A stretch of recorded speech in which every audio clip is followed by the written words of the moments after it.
watch too much hockey. Puck face from Monday to Saturday and Sunday matinees.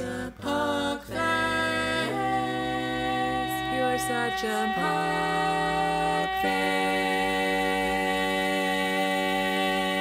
face. Wikipedia defines very special episode as an episode which deals with difficult or controversial issues. Episode 3, Season 4 of Boy Meets World sees Sean lured by the enigmatic and dangerous Philip Mack as we learn a very important lesson about the dangers of cults. In Episode 16, Season 9 of The Facts of Life, Natalie, who by this point is in her 20s, decides to sleep with her boyfriend as we learn a very important lesson about the dangers of Squint's premarital sex. And in Episode 5, Season 4 of Buffy the Vampire Slayer, a warlock brewed beer causes the young people of Sunnydale to revert to a Neanderthalic state as we learn a very important lesson about the dangers of alcohol. This episode received an Emmy nomination for Outstanding Hairstyling. You might say, hey, isn't Episode 3 of your podcast a little early for a very special episode? And to that I would say, Blossom did it in Episode 2. Blossom blossoms. Welcome everyone to Hockey, the Musical, where producer Alaris and I assess the fortunes of all 31 NHL teams, using the same medium employed by such visionaries as Whitney Houston, Barbra Streisand, Macho Man Randy Savage, the medium of song. If you want a 2017-18 season preview that isn't in song form, you can go fuck yourself. 31 teams. 2 conferences, 4 divisions.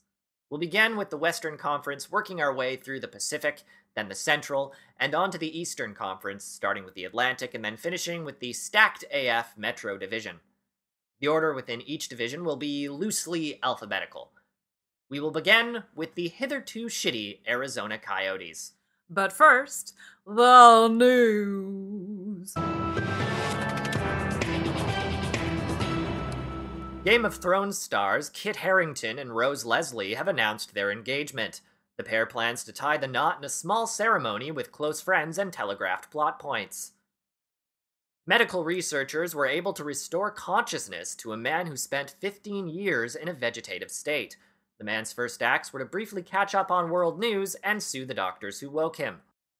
Twitter has doubled the character count to 280. Knock knock. Who, may I ask, is at the door on this particular occasion? Interrupting CEO of Twitter, Jack Dorsey. Interrupting CEO of Twitter, Jack Dorsey, who? Well, we personally, here at Puckface Podcast, think that this is a good move. Because whereas before, people were limited as to how they could express themselves, now they just really have a lot more space that they can use to get to the point. And that's the presentation of newly received and/or noteworthy information considered pertinent for public consumption, known as, in the parlance of our times, the news.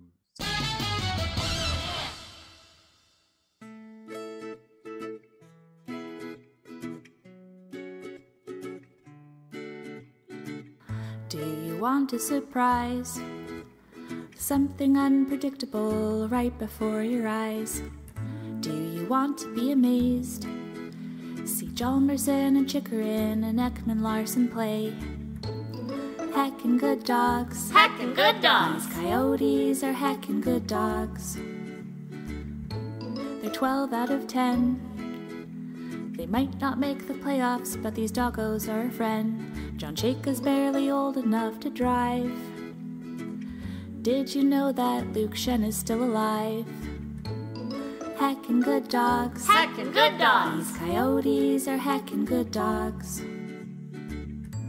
They might not be Chicago, but they're certainly some heckin' good doggos. Ruff, ruff, ruff. Ow. You heard it here first. Arizona will be much improved this year. They added Antti Raanta in goal, Derek Stepan at center, and Jason Demerzon D, who apparently blocked a trade to the Vancouver Canucks, which just warms my heart as a longtime Canucks, and I use this term loosely, fan. Hey, did you know that John Chayka, the Coyotes general manager, is only 28 years old? Yeah, the Coyotes would have won a cup by now if he wasn't so busy buying avocado toast. I still can't believe John Chaika hasn't answered for what he did to casual dining chains like Chili's and Applebee's. Yeah, or hotel closets. Or napkins. But what of the rest of the Pacific Division? Anaheim, Calgary, Edmonton, teams that made the playoffs last year. Teams whose general managers didn't kill wine corks. Or vacations. Or the McDonald's McWrap. Or affordable housing. No, that's boomers. Oh, right. Hampus Lindholm's injured, and Ryan Kessler's injured. Our aquatic friends depend upon an aging Ryan Miller. BX is 36, and Kessler's 33. Time is running thin on the 2011 Canucks, if you ask me. Ducks eat fish and insects, and some aquatic plants. Randy Carlyle is a worse coach than Emilio Estevez. I think it's time that Cogliano's Ironman streak will end. The Pacific stinks, so Anaheim will make the postseason again. And Ryan Getzlaff will still be an asshole whose fake apology for shouting an anti-gay slur at a referee was bullshit. Yeah. Calgary, please don't leave. Can't you see? We need your team. Brian Burke, make it work.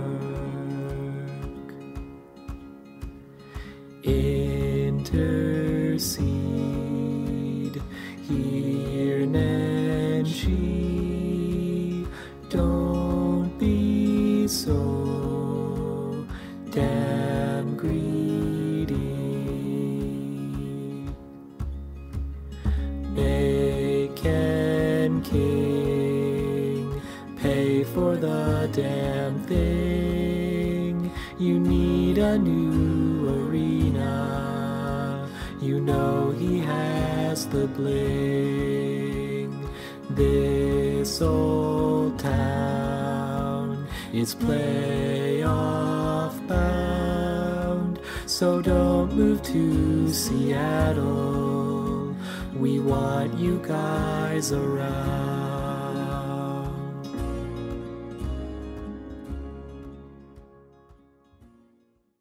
Baby, Yeah? some people say too much of anything is a bad thing. But when Connor McDavid is on that TV, Ooh. coming in hard, sliding around that D, and undressing those goalies, Ah. baby, you know it just makes me want to game center and chill. Uh-huh. Yeah. I just want you to deke me out. Deke me out like Connor. Deke me out like Connor, baby.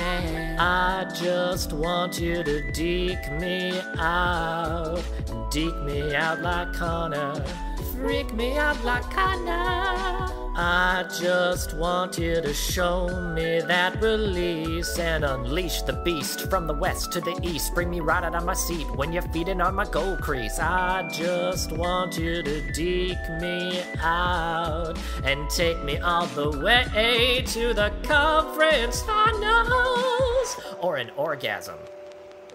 Whichever comes first. First. So, this is the point in Hockey, the musical, where I could no longer be arsed to look through copyright-free YouTube music and sort of just devolved into Weird Al-style parodies. Did you know Weird Al is vegan?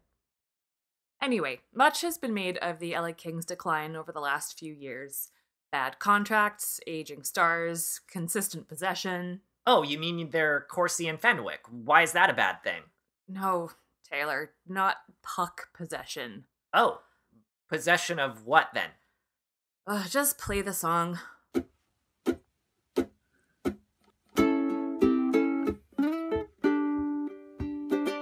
If you wanna hang out, you better bottom out, LA. The allegations aren't true, we never ever do, LA. We're alright, come and try, LA. LA. We're the best at our sport, we don't snort. LA.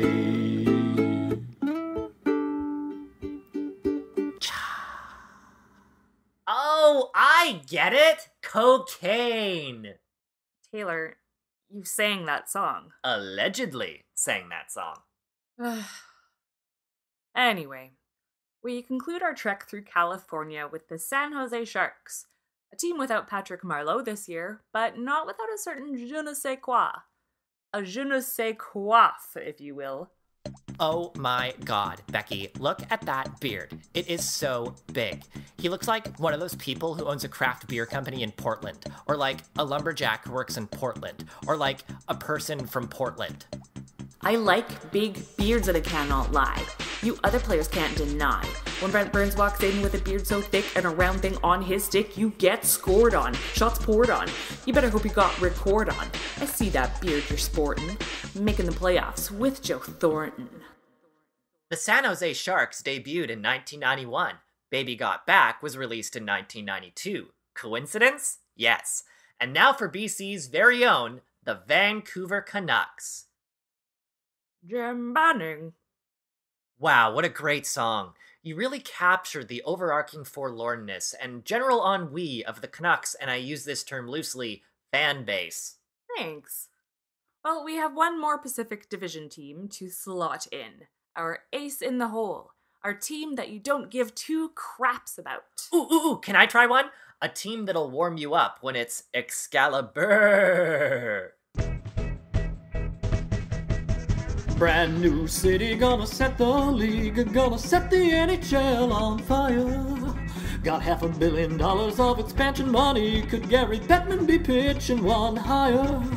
There's Marc-Andre Fleury just dying up there, no number one center, what do I care? Got bottom three defensemen and practice it's bare, so viva Las Vegas! Viva Las Vegas! Viva, viva Las Vegas!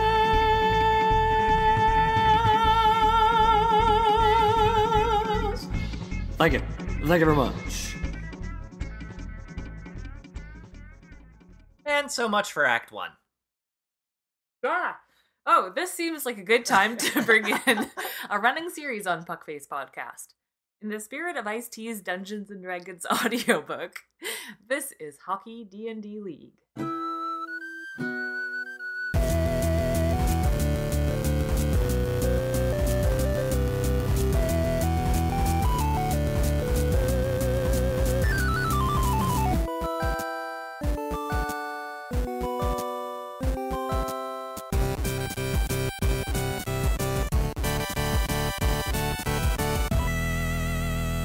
If you weren't with us last time, what we do here is roll 4 dice 6 times to determine scores for strength, dexterity, constitution, intelligence, wisdom, and charisma. We combine the 3 highest dice from each roll to get our numbers. Based on these stats, Taylor will decide which hockey player or personality is represented by that character. Our first draftee was Montreal's Shea Weber. Who will join him this week? Alaris, roll those dice. All right, I will push the button on this app. So for strength, we have 13. 13 strength. All right, so stronger than average. All right, dexterity. Oh no, that will be 7. 7 dexterity. All right. So a somebody who is not going to be maybe a top pair or a top line talent. Okay, rolling for constitution here. Let's see. We got a 16. Okay. Yeah. 16 constitution. So we're probably looking at maybe like a third liner, like a, kind of a grinding, eat up minutes type of player. Next roll for intelligence, and we have 16 again. Another 16. All right. So okay, somebody who's got some abilities. Let's see how they use those abilities with wisdom. And they have a 15 to work with there. Oh my goodness. You know who this is looking like to me?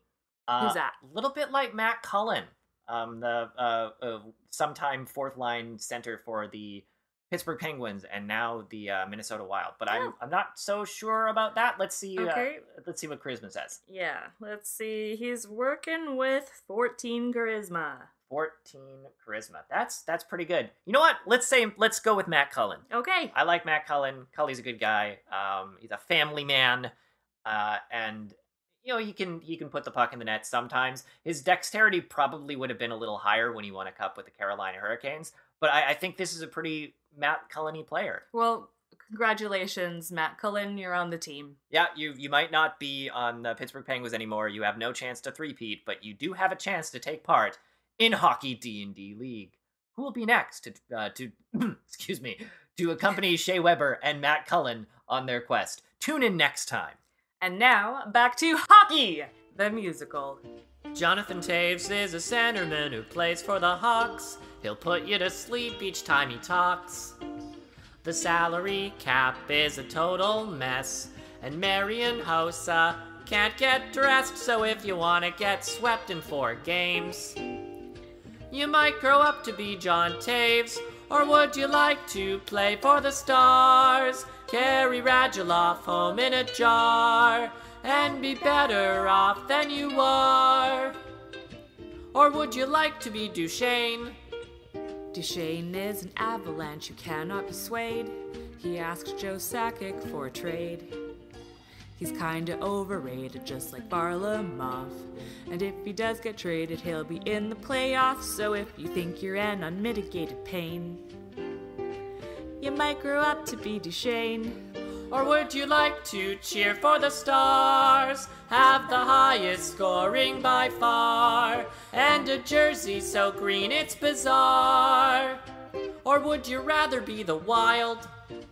The Wild are a team with a coach named Boudreau. They'll get into the playoffs and implode. The Blues are bad in goal, so of course they'll miss.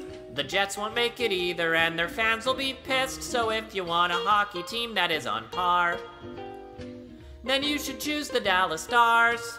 Or would you like to cheer for the Preds? Go right back to the final instead. At least their captain reciprocates. Intermission. Good God. What? I just meant oral sex.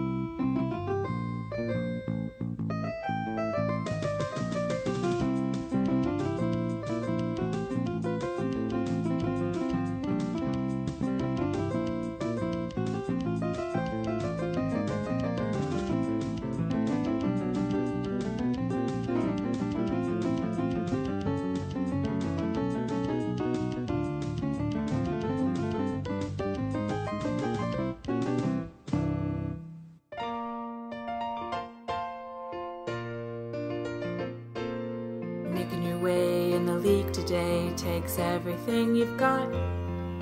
Trading away a franchise center didn't help a lot. Wouldn't you hate Don Sweeney's job? Sometimes you have to go and lose a bucket load of trades and get Dave back as overpaid. You wanna go where people know Zdeno's efforts are in vain. You wanna go and see the Bruins lose a game. You wanna go where people know Chiarelli is the one to blame. You wanna go and see the Bruins lose a game.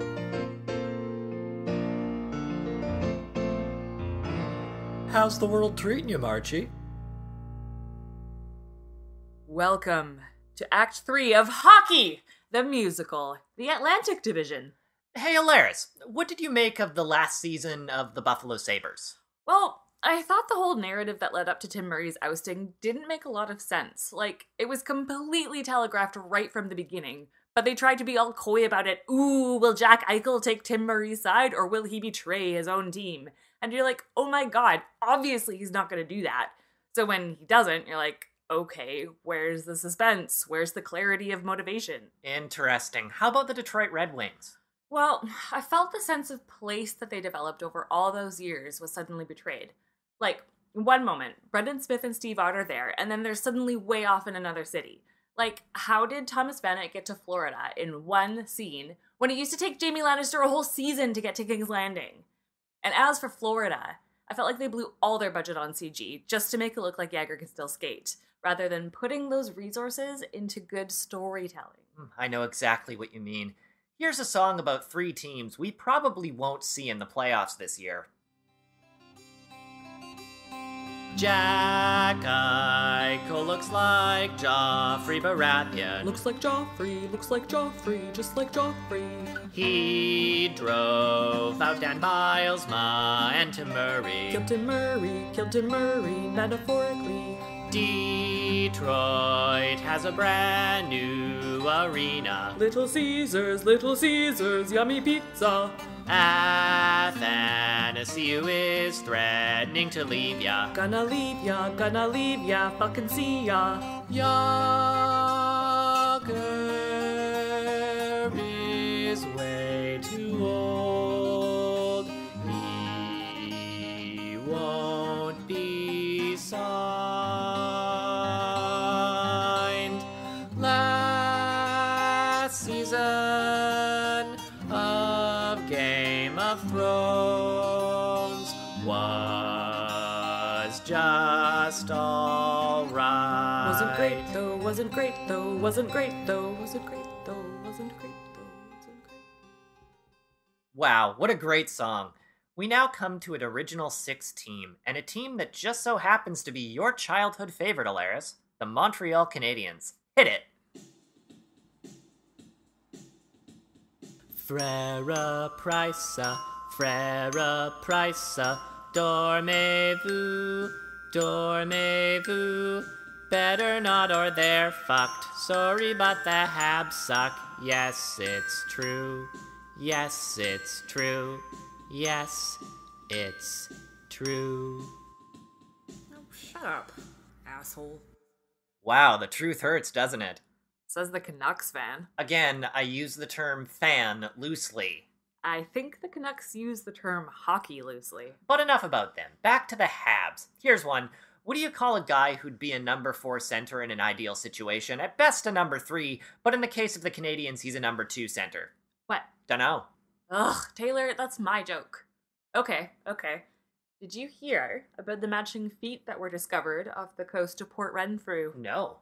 Yeah, they called it the most upsetting case of something being washed up on the west coast of BC since your Vancouver Canucks. Look, I'm not upset about the Vancouver Canucks. I'm not upset now. Got no regrets now. I don't care about the Vancouver Canucks. So Give me those Vancouver Canucks.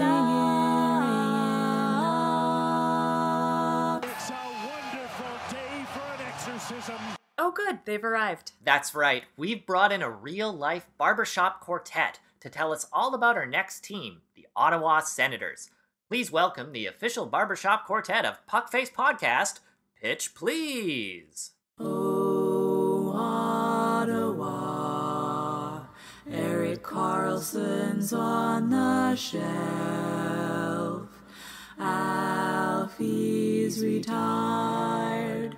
MacArthur's gone as well. With Shabbat too young and Oduya old, and Phaneuf on your top pair. With no fans attending your hockey games in the middle of nowhere. God help your team, oldest in the league. Oh, Ottawa, watch them make the playoffs anyway. Oh, Ottawa, watch them make the playoffs anyway.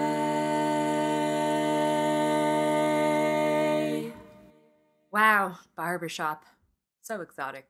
Our final 2 songs of Act 3 represent the class of the Atlantic Division. You have the Tampa Bay Lightning, who almost made the playoffs last year despite a rash of injuries. Like, a really big rash of injuries. Like a rash that covers a third of your body and makes Yanni Gourde irregular on your lineup. Who the fuck is Yanni Gourde? And then you have the Toronto Maple Leafs, an exciting, up-and-coming team with talent to spare and a seedy underbelly, exemplified by a management that is, how shall I put this, circumspect. Stefan Robidas, never playing again. Frankie Corrado, no obligado. That third year of Patrick Marleau's contract? David, blame that shit. Oh! Now let's take a trip down to Florida. Ladies and gentlemen, brothers and sinners all, I call upon the esteemed producer of Puckface Podcast. Hi, that's me! To sing the old song, Tampa Pa. There's a little ditty they're singing in Miami, especially when they're counting their Stanley Cup rings. 0. If you got your picks in, you'll know that this division belongs to Stevie Y, who will win everything. Tampa Pa, that's how it goes. Tampa Pa, everyone knows. Nobody scores quite like Steven Stamkos when they hear Tampa Pa. Mr. Johnny Truini knew what he was doing when he refused to play for the minor league team. Patiently waited their noise and then traded him. Now he's on the Abbeys, who always get creamed. Tampa Pa, that's how it goes. Tampa Pa, everyone knows. Good thing they're not coached by Barry Melrose when they hear Tampa Pa.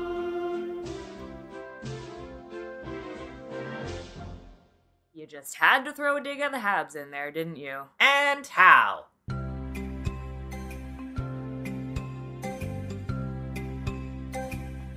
I close my eyes, I see Mitch Marner playing like a charmer, wonderful and new.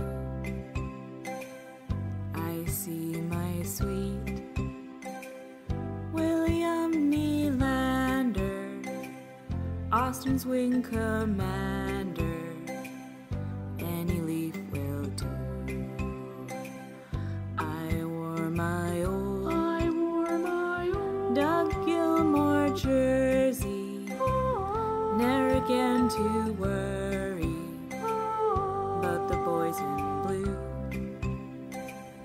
And in the east, a star was rising with Marleau signing. Any Leaf will do. A perfect pass from stick to stick. Who knew Jake Gardner was so slick? He sprung me cleanly through the defense. I was left alone. Speak softly, Joffrey, if you know what's good for you. You do not want to be the one who angers Lou. You were our guy, we loved you once, until you trashed the team on Instagram, you dunce. Fine colored days out on the slopes, sad drunken nights on his cell phone. Speak softly, Joffrey, close your lips and do not tell.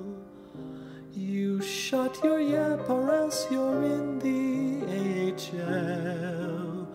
Your physical came back as failed.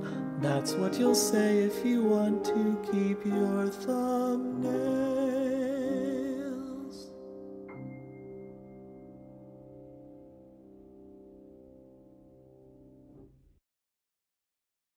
Hey, it's me, Taylor. Since we're at an act break, I'd like to take some time to discuss the events of the weekend Stick to Sports Guide, as Bruce Arthur put it. If you're dying for more songs, you can skip ahead 11 minutes and you'll be at the start of Act 4.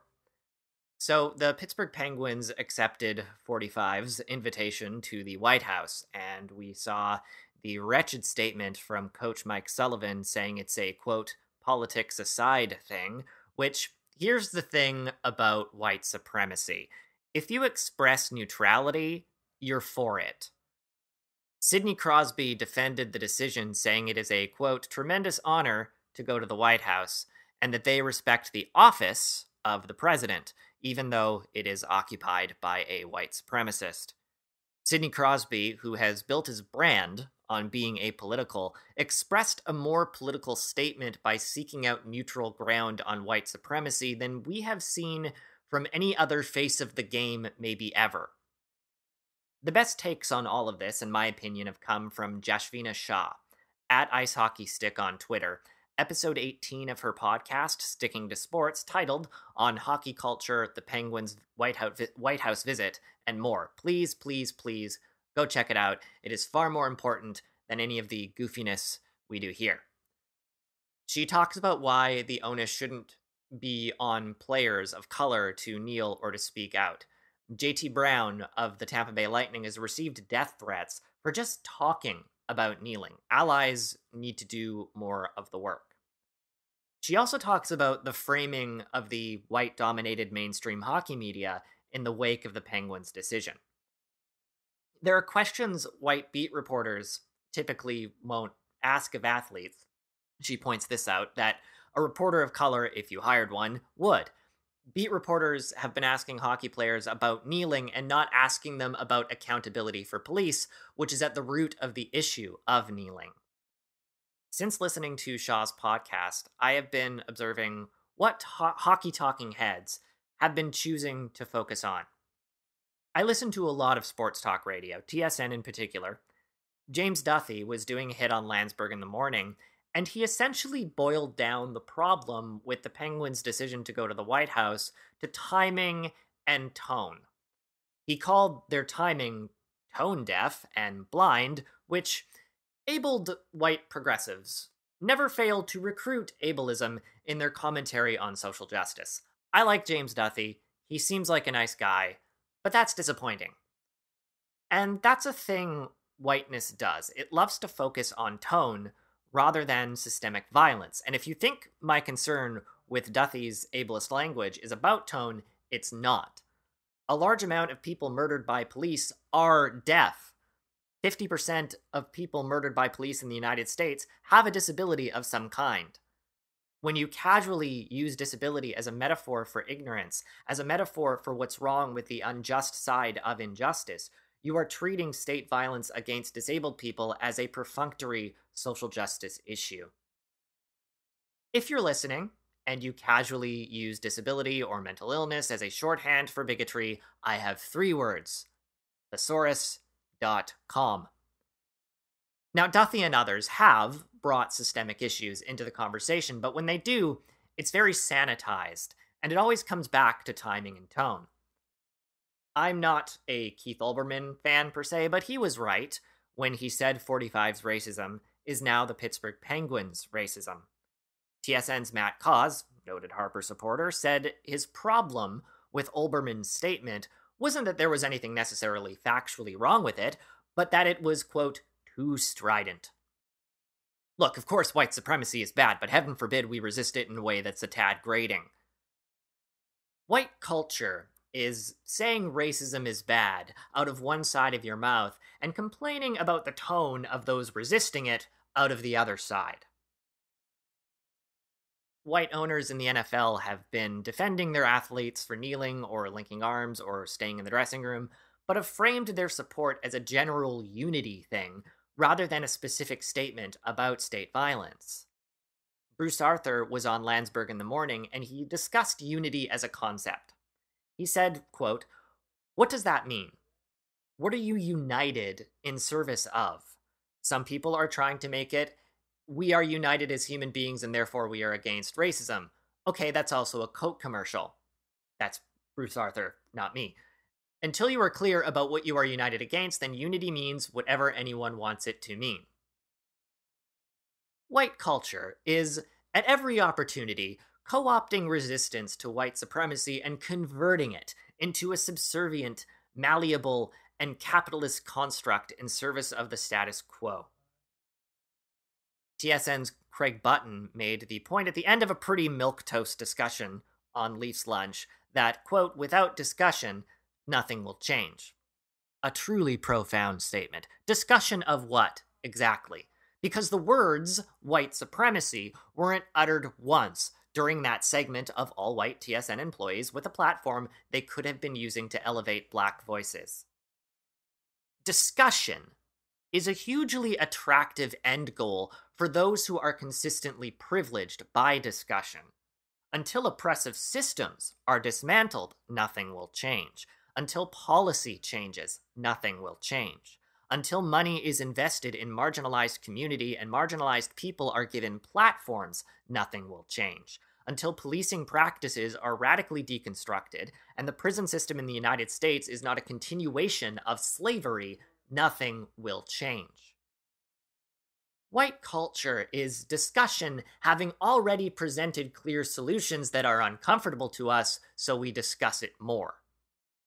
White culture is having discussions the way we boil vegetables.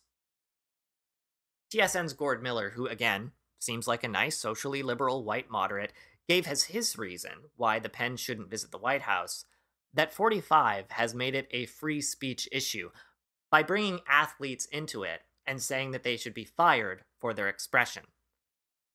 As if all that came before that wasn't enough. As if white supremacy wasn't enough of a reason. As if being an ally to athletes of color wasn't enough of a reason. Gord, you have a lot of good ideas about hockey, but that is a perfect example of white people only stepping up when their own are threatened. Bruce Arthur, in a rare example of a white person using an MLK quote to criticize other white people, mentioned how the great stumbling block to black liberation isn't just the KKK, but the, quote, white moderate, who prefers a negative peace, which is the absence of tension, to a positive peace, which is the presence of justice. Which, by the way, describes hockey culture perfectly. Don't ruffle feathers, don't stand out, tone down your separateness. If you highlight your separateness, or if we just feel like that's what you're doing, you'll find yourself on the outside looking in, Montreal Canadiens. More and more, I wonder whether we say hockey culture sometimes as a way of not saying white culture.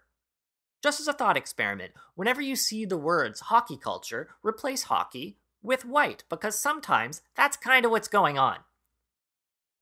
Sidney Crosby is the living embodiment of hockey culture. And hopefully we're beginning to understand the problem with holding up a person who refuses to make waves as a role model. Back to Gord's point about stepping up only when you become a target.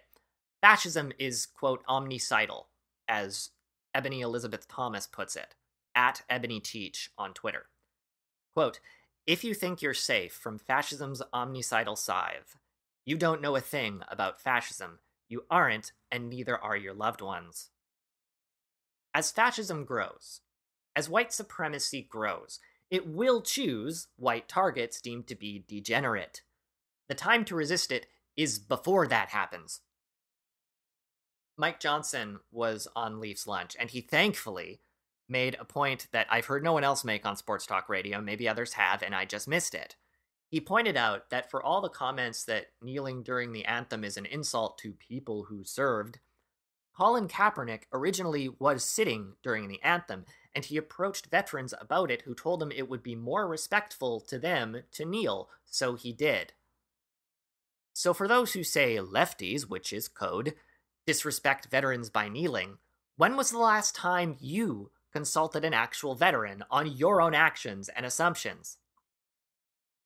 It might have been Craig Button or Dave Poulin who was pointing out that Joel Ward and PK Subban are Canadian, which I guess was supposed to mean that somehow their blackness is less relevant to the conversation. For one, police violence exists in Canada. Since 1998, half of people killed by Toronto police while in, quote, mental distress, again code, have been black men. Toronto's population is about 8% black. 8. half. Secondly, Joel Ward and PK Subban play in American cities. Ward and Subban both said that they won't kneel during the anthems, and there are some white liberals out there who really need to get over their hand-wringing about it. Whatever Joel or PK or other black hockey players need to do to feel safe, kneeling or not, isn't our place as white people to criticize. Like Jashvina Shah says, white folks need to step up and carry more of the burden. If we don't expect that from people in leadership positions in hockey, then hockey culture has a pretty warped definition of leadership. Go Caps.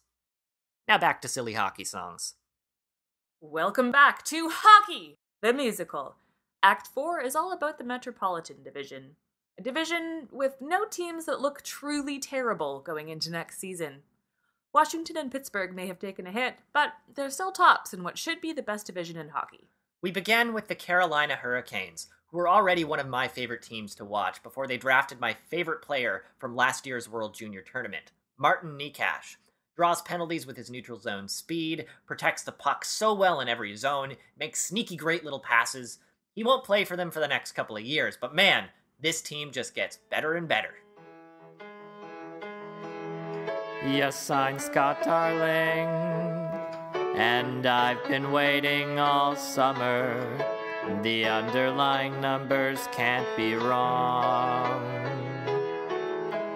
Hanifin and Teravainen, Victor Rask, Lee Stempniak, and Aho too. Sweet Caroline, it's about time you're finally good. I've been inclined to think Cam Ward's misunderstood.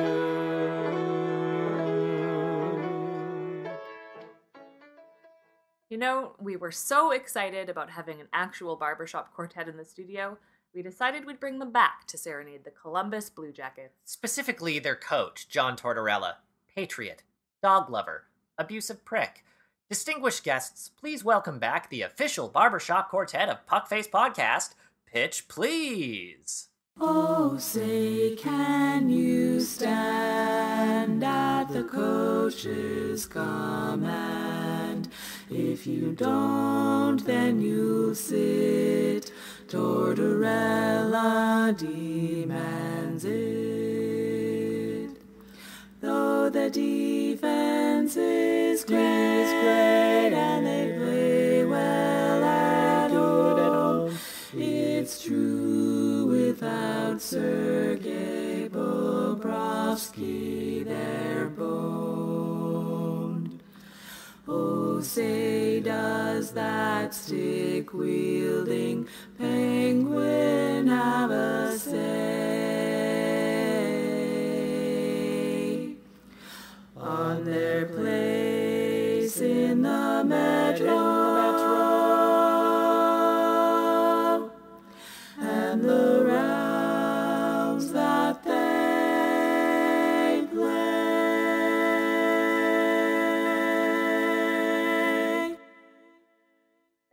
You guys have done better. Fuck you. Fuck you. Fuck you. Fuck you. Fair enough. Now, where were we? Oh, right. John Tortorella. Husband, father, coach, asswipe. As we motor on through the Metro Division, we come to the most densely populated geographic area in North America. Famous people from the New York metropolitan area include Tony Bennett Buzz Aldrin and Hacksaw Jim Duggan. We begin with a team Wayne Gretzky once referred to as Mickey Mouse, who is richer than Bill Gates, so whatever that means. A team called the New Jersey Devils. Well, the Devil went down to Edmonton. He was looking for a winger to steal. He'd heard about trades that Chiarelli had made, and he was fitting to swing a deal. Chiarelli said, son, if I got one, and his name is Taylor Hall, and I'll trade you Hall for Larson straight up. And the Devil was like, really, that's all? Then the Devil went down to Washington, and he was feeling pretty slick. So you bet he was dancing when he stole you Hansen for a second and a third-round pick. Then the Devil shot up the standings, and the Rangers were mighty pissed. You could hear the hate from a neighboring state, and it sounded something like this.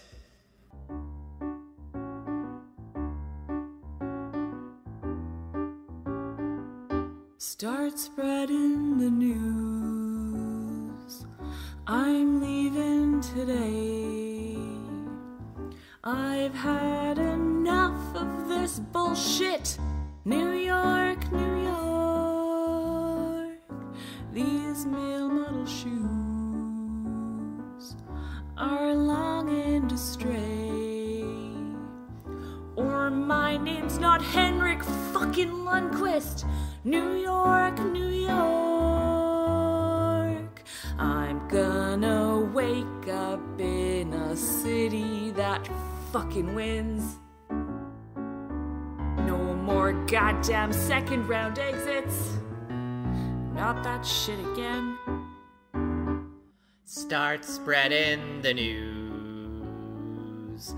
I'm also leaving today. Or my name's not John frickin' Tavares. New York, New York. These Islander blues. Golly, playing for the Blues sounds great. I'll play in gosh darn Denver if I have to. New York, New York. And if I can't play there, then I'll play anywhere, even Quebec. New York, New York.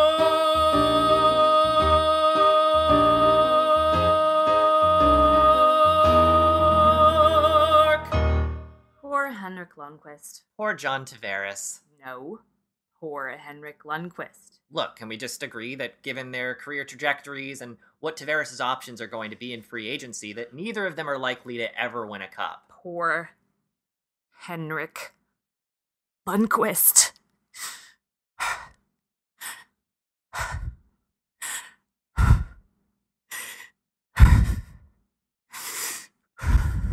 Now here's something we hope you'll really like. In South Philadelphia, born and raised, in the press box is where I spend most of my days.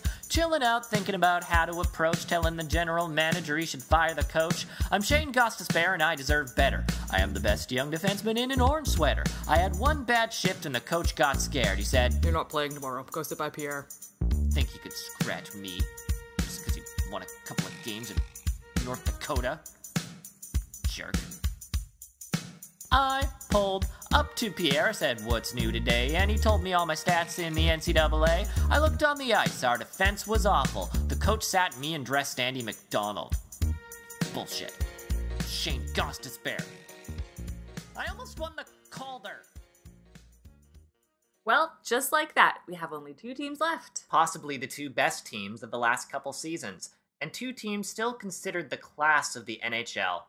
The Washington Capitals, and the defending Stanley Cup champion, Pittsburgh Penguins. Will the Pittsburgh Penguins win the Cup for a 3rd time in a row this year? I'm not sure even their fans want that at this point. Seriously, fuck the Penguins. If they get Matt Duchene out of Colorado, they're probably winning it again, though. But yeah, totally fuck the Penguins. The Washington Capitals lost a few pieces over the summer, but they hope they can finally get over the hump and win a cup. Or at least make it to the final. Or like, the conference final. Ovi, take us home.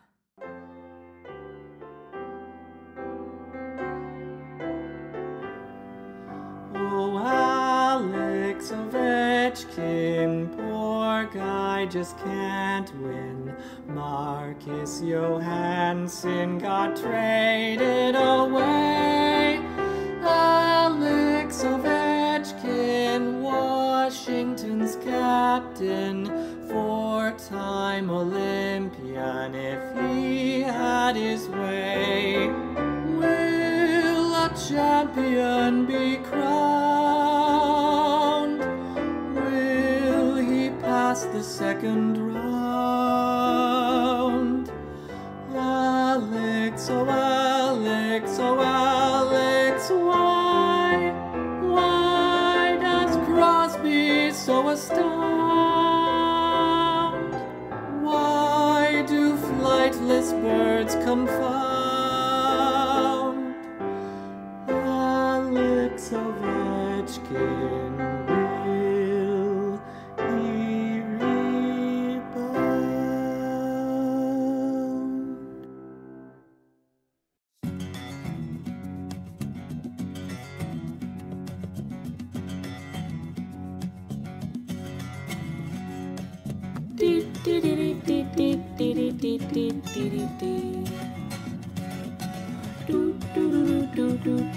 doo. Dee dee dee dee dee dee dee dee dee dee.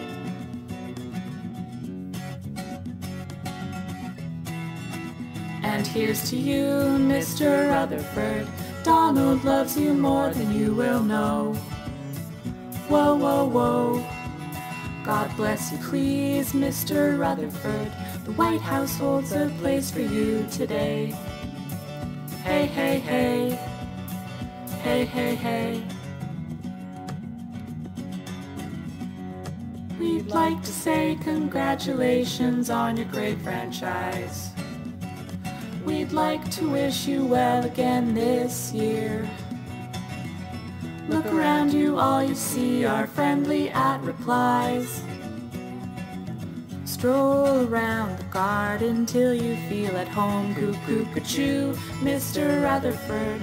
Donald loves you more than you will know. Whoa, whoa, whoa. God bless you, please, Mr. Rutherford. The White House holds a place for you today. Hey, hey, hey. Hey, hey, hey. Sitting in the press box on a Sunday afternoon, peeking at your cell phone during the anthem. Be polite, don't ruffle feathers when it's time to choose. Everywhere you look at it, you lose. Where have you gone, Super Mario? A fan base turns its lonely eyes to you. Woo, woo, woo. What's that you say, Mr. Rutherford? Sid and Gino have nothing to say. Hey, hey, hey. Hey, hey, hey. We hope you enjoyed Hockey, the musical, as much as we enjoyed making it. Follow us on @PuckFacePod on Twitter. Find our fully captioned episodes on the PuckFacePod YouTube channel. Download us on iTunes or wherever free podcasts are sold.